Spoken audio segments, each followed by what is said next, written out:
Right, protein synthesis. Okay, this presentation looks at the first few slides in your protein synthesis notes, and the first slide here deals with defining what the term gene means.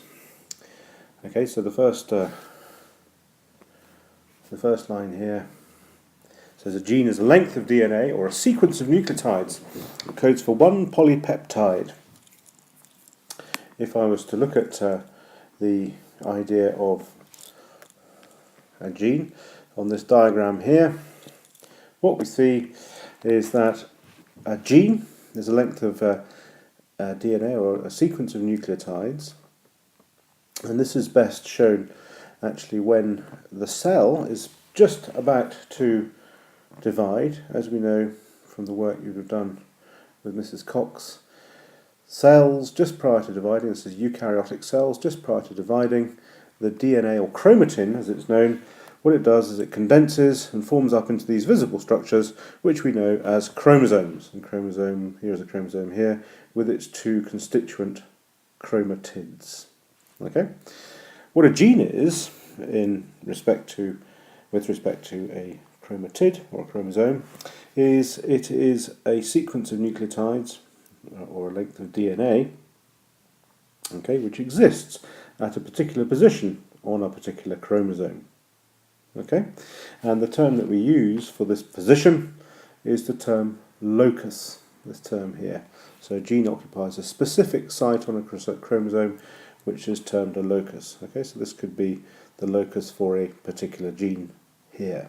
Okay, so this could be, for example, the locus for the gene that encodes for the protein insulin, for argument's sake. Okay, so that's where we find genes and what genes do, i.e. genes are a length of nucleotides which encodes for a particular polypeptide. Okay, now going back to your understanding of what genes were when you studied GCSE, you probably learnt a term along the lines of genes and the nucleus controls the cells. So how do they exert that control? Let's look at the next diagram here. The answer can be summarised in what is sometimes known as the central dogma of molecular biology, which goes some way to try to explain how DNA exerts control over cells and therefore exerts control over characteristics of individuals. If I look at this diagram here, this summarises this central dogma of molecular biology, which deals with DNA. Okay, DNA here can replicate, okay, and that allows copies of DNA to be put into new cells, which means that all the cells of an individual contain an exact copy of all of the DNA, or the genome as it's sometimes known, of an individual. Okay, so we've got copies of the DNA in all of the cells. Okay, that exerts influence on the cell, okay, by a series of information, a flow of information, if you like, okay, which goes from DNA, which in eukaryotes is found in the nucleus, okay, it is then transcribed, this word transcription, into a messenger molecule which is known as messenger RNA. Okay, that diffuses out into the cytoplasm of the cell, where it instructs the cytoplasm of the cell via ribosomes to make polypeptides, which, as we know, fold up to form particular proteins. And it's these proteins that do a whole series of functions, or perform a whole series of functions within the cell. The obvious example, the example we know the most about from our F215 course, was enzymes. We know that enzymes control chemical reactions and therefore the metabolism of a cell. Okay, so the DNA determines what proteins are expressed, and it's those proteins which determine what metabolism goes on inside the cell, and that metabolism determines its characteristic or phenotype. It's not just enzymes, things like carrier proteins are also very important in determining what goes on inside a cell. Moving on to the next slide, explain the meaning of the term genetic code. Okay, so there are various features that the code has which constitutes a gene. Okay, and we call that the genetic code. Okay, i.e. how the genetic code works and the features of this genetic code. Okay, first thing to appreciate, it's a linear code. Okay, so it works out on a sequence of bases, okay, that form part of the DNA. We can remember from AS that there are 4 bases that we encounter on DNA: adenine, cytosine, thymine, and guanine. And it's the sequence that these bases occur, in which these occur, which determine the genetic code. So it's a linear sequence of bases, which is eventually transcribed and translated, 2 words we'll come back to in the next slide, into a linear sequence of amino acids. Okay, and you remember from the work on proteins that you remember the primary, secondary, tertiary and quaternary structures of proteins. You'll remember that the key thing in a structure of a protein is its primary structure, which is its sequence of amino acids, and particularly those sequence of R groups, which determine the way that those amino acids, or those domains of amino acids in a polypeptide, fold up to form secondary structures and consequently tertiary structures. And if it's a complex protein with a quaternary structure, i.e. multiple polypeptide chains, they will bind around each other and form around each other, depending ultimately on the primary sequence of amino acids. So what we're saying here is that primary sequence of amino acids is dependent on the sequence of nucleotides that occur on the DNA. There are various features of this linear code you should be aware of. First of all, the idea it works in triplets. Okay, there are obviously only 4 bases. Okay, but we have to have a system which encodes for 20 different amino acids. Okay, so it actually works in triplets, and that would give us, this should say 4 to the power of 3 rather than 43, but anyway, a 4-letter language can give us 64 possible 3-letter words or triplet codes. Okay, but as there are only 20 amino acids and 64 possible codes, that means, for the mathematicians amongst you, there are 44 potentially redundant triplets. Okay, but it doesn't work like that, in that what we find is that each amino acid has more than one triplet code that codes for it, and that principle is known as the degenerate code. Okay, they're not actually redundant, because what we find is that there are multiple codes for each amino acid, and that's known as a degenerate code. We'll look at the importance, or one of the significances of this degeneracy when we come to look at mutations later on. One of the other features about it is it's widespread, almost universal, i.e.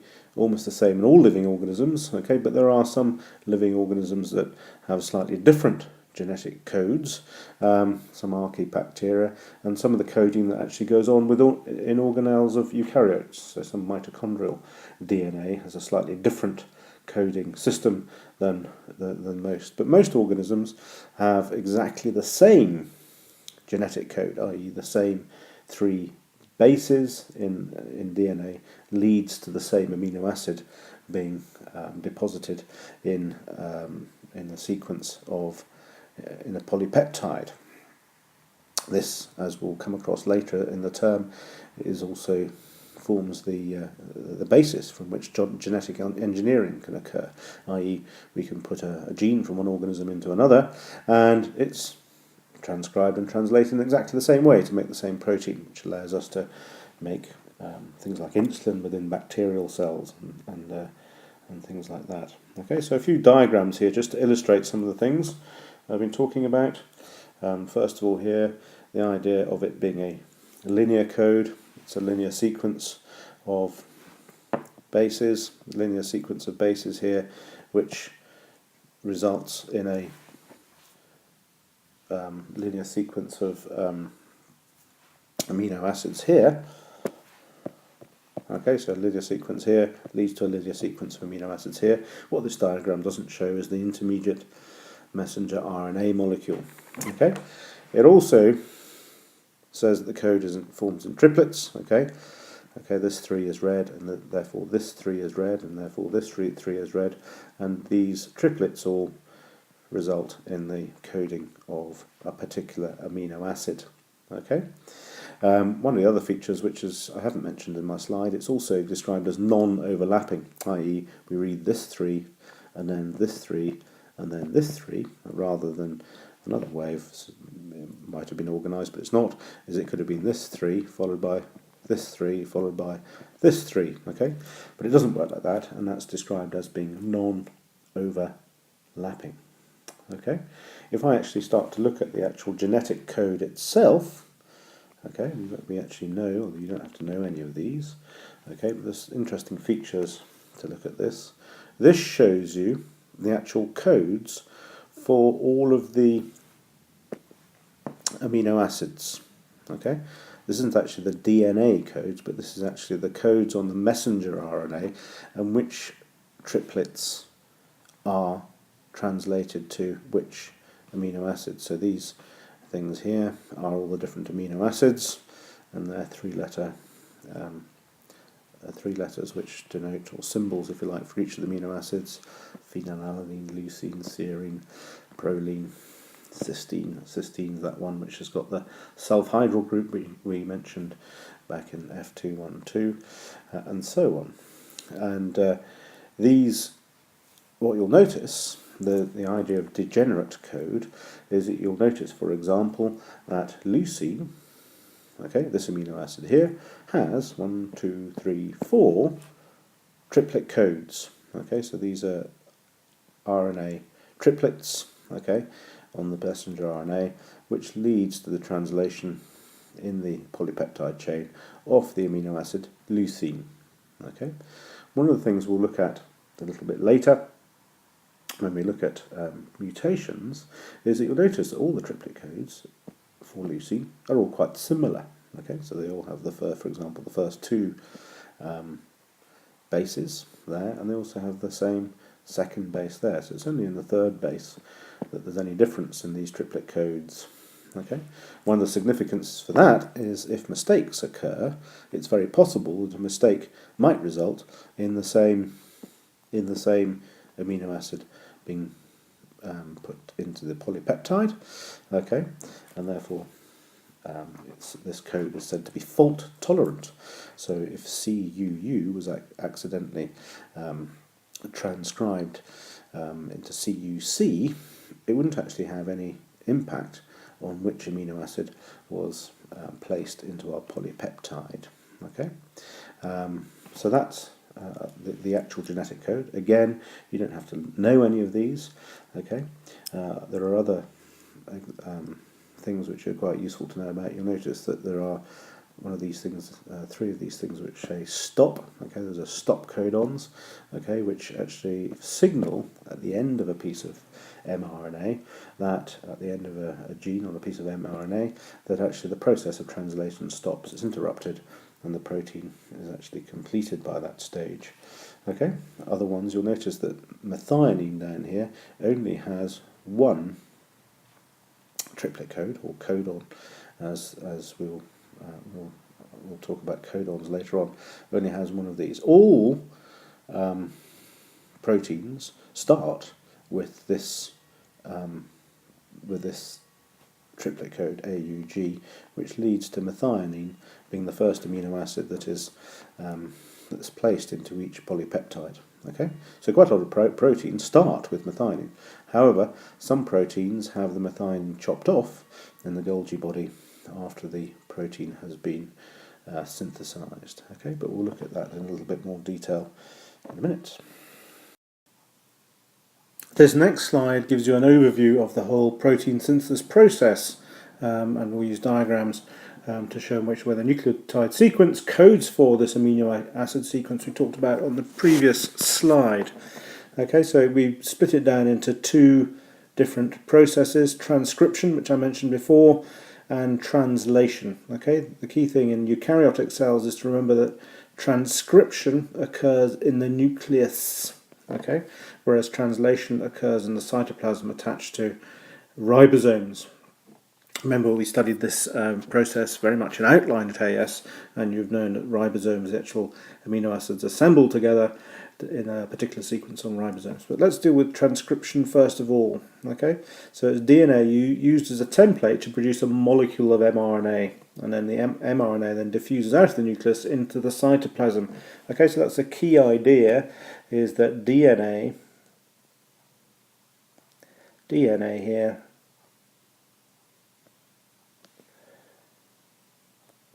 is transcribed to something that we call messenger RNA.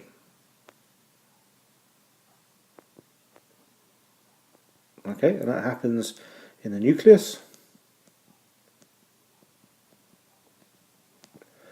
and that is known as transcription.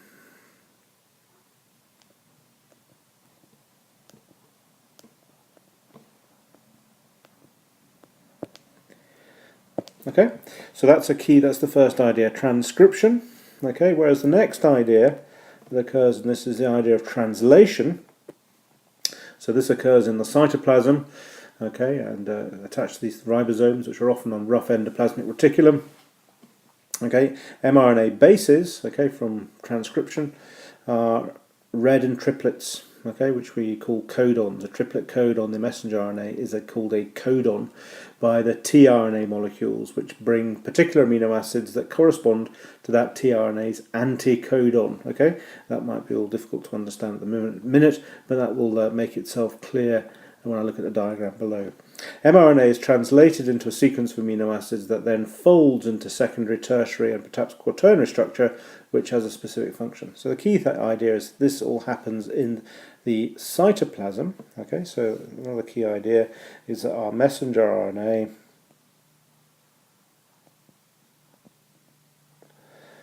becomes a polypeptide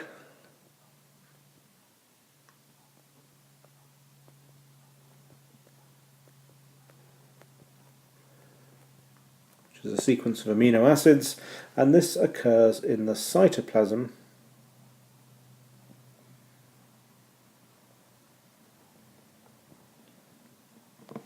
and is known as translation.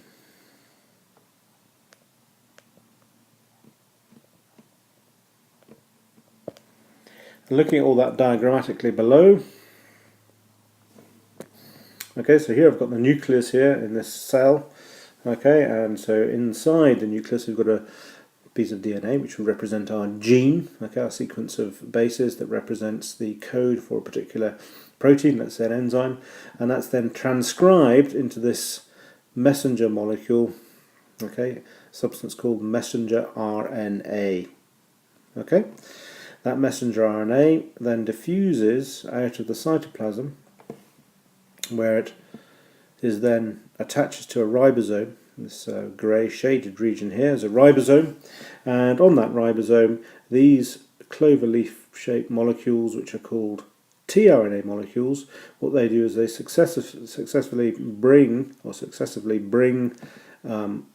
amino acids. Okay, you notice that they've got these little black blobs attached to them which represent amino acids, and what they do is they bring amino acids and they do some complementary binding. Okay, so the triplet code here on our RNA corresponds as complementary to what we call the anticodon, which is at the bottom of this tRNA molecule. Okay, so this triplet code on the messenger RNA molecule is called a codon, whereas the corresponding complementary code on the bottom of a tRNA molecule is called an anticodon.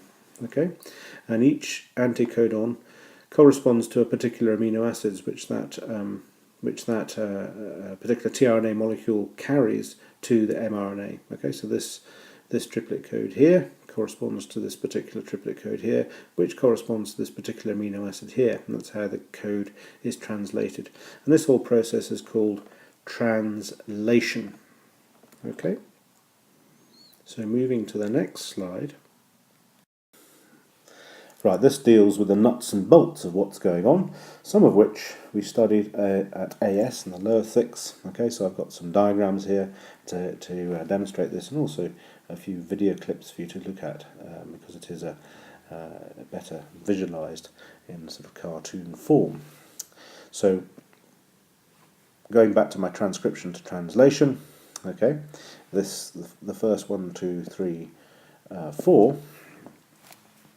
bullet points there describe the detail of what's going on in transcription. So the first thing is that, let's find a diagram I've got here. There's a diagram here. So if you look at you've got your hard copy of these notes somewhere, a hard copy of this slide up here. Got a hard copy of that slide up here. Here's a diagram which will hopefully illustrate that process of transcription, the first 4 bullet points on your notes.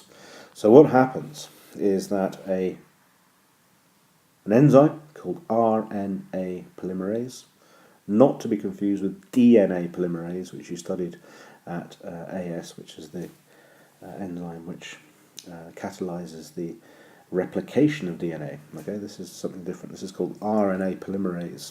Okay, similar name, but RNA rather than DNA. Anyway, that binds to the gene, and what it does is it moves along the gene, unwinding the helical structure of the DNA. Okay, and then unzipping it, i.e. breaking the hydrogen bonds which hold the DNA bases together. Okay, and what happens is that ribonucleotides, which are nucleotides of RNA rather than nucleotides of DNA, come in one by one, okay, as you can see them here, and they complementary base pair, okay, they complementary base pair with what's known as the coding strand, and what happens is that the sugar phosphate backbone on the RNA is then cobbled together, okay, so we end up with a single-stranded molecule of what's known as RNA. Remembering that the base pairing is slightly different, okay? So we don't have the base thymine with RNA, we have the base uracil instead. So A base pairs on the DNA, base pairs with U there, okay? C and G base pair in the same way as they do in DNA, okay? So that's something that you learned at AS, but just to remind you of that. So the RNA moves along until there's a sort of termination sequence which stops that process at the end of the gene, and we end up with a piece of RNA. Okay, so moving to the next bit, okay, actually what I'll do just before we do that, I've got a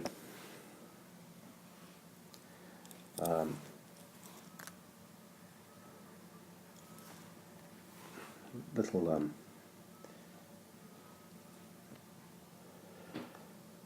little animation which shows you that, lasts a few seconds. Okay, so here we've got a molecule of DNA, okay, with its coiled structure, okay, and what will hopefully happen is that we will see this piece of DNA being bound to by an RNA polymerase molecule. Okay, here it goes, and we'll see that it unwinds, okay, and unzips.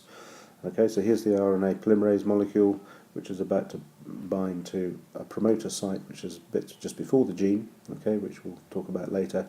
Here's the RNA polymerase, okay, it binds to the DNA, okay, it unwinds it, okay, so it's been unwound here, and then it moves along, as you see it's moving along, okay, here, exposing these bases, and in come RNA nucleotides and base pair to the DNA nucleotides on the coding strand, okay, and as we can see we're producing this long chain of RNA nucleotides which then dissociates from the DNA,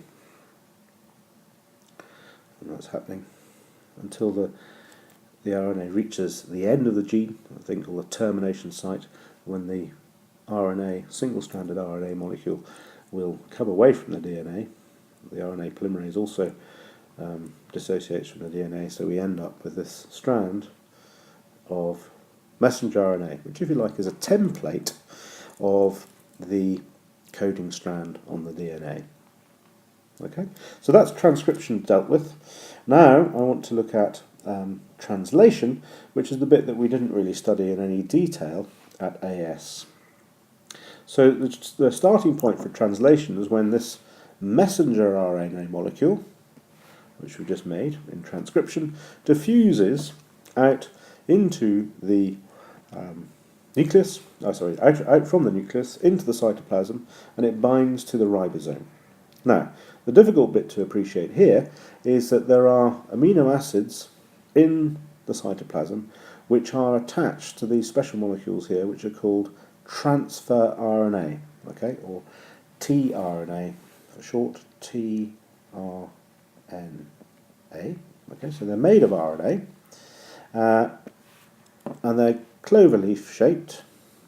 Okay, and the key feature of these is that at one end they have a loop of RNA nucleotides which presents 3 RNA nucleotides. Okay, and that is known as an anticodon. Okay, and this is specifically 3 nucleotides there. At the other end, there is an amino acid attached. Okay, the clever thing is that these 3 nucleotides here always correspond to a particular amino acid there. Okay, so these tRNA molecules bring amino acids to the messenger RNA on the ribosome, and the complementary base pairing allows the sequence of bases on the mRNA to be read by these triplet codes, anticodons, on the transfer RNA, and this particular anticodon will always correspond to a particular amino acid there. Okay, and again, what I've got is a nice little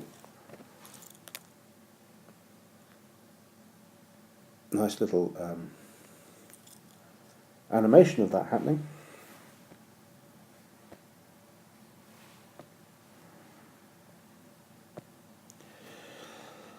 So here we go. So what I've got here is I've got the smaller part. Ribosomes are made out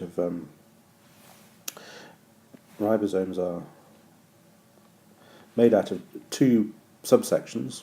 Okay, they're made out of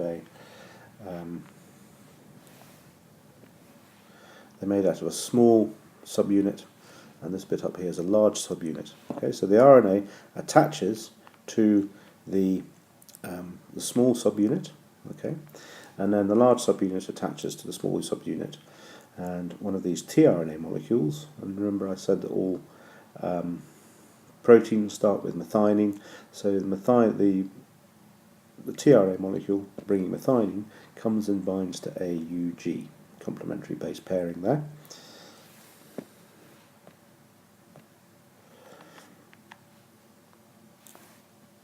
So here we have the large subunit, okay, and the tRNA molecule with its amino acid attached. Okay. Now what then happens is that another tRNA molecule comes in and binds to this part of the molecule here. You don't have to know the names of these sites here. Also binds to the ribosome, as we'll see in a second.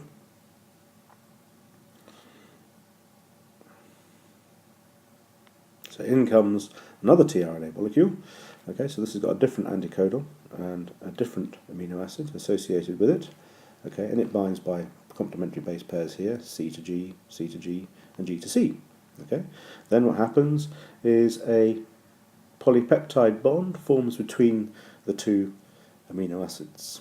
Okay, then what happens is the ribosome moves along the messenger RNA. The transfer RNA is released, the first transfer RNA is released. The next codon, triplet code, or codon as we call it, is then exposed, and another tRNA molecule comes in with its associated amino acid. Another peptide bond is formed. So now I've got a tripeptide. And then that tRNA molecule is released, and another tRNA molecule bearing another amino acid comes in, another peptide bond, and that process continues, keeps continuing, so the polypeptide gets longer and longer and longer, okay, until we encounter a stop codon, okay, for which there isn't an amino acid, which is coded for by this particular codon, and the whole process is interrupted.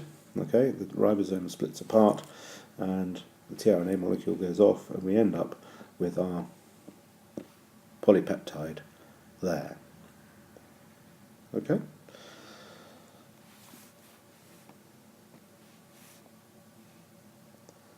So going back to our original slide, the first 4 bullet points refer to transcription, which is happening in the nucleus, and the next is a bullet point description of what we've just seen on the little animation. So messenger RNA attaches to small unit of ribosome, tRNA molecules which have 3 base anticodon that correspond to specific amino acid bind to codon on their mRNA, the codon being a triplet code on the mRNA. The second tRNA with its corresponding amino acid comes to bind to the next codon on the messenger RNA. Peptide bond forms between the 2 amino acids. That requires ATP. And then ribosome moves along the messenger RNA to expose the next codon, whilst first tRNA leaves. Third tRNA binds to ribosome. The process continues until stop codon encountered. The process is disrupted, and polypeptide breaks away from the last tRNA molecule. Anyway, I hope that is a useful presentation on protein synthesis.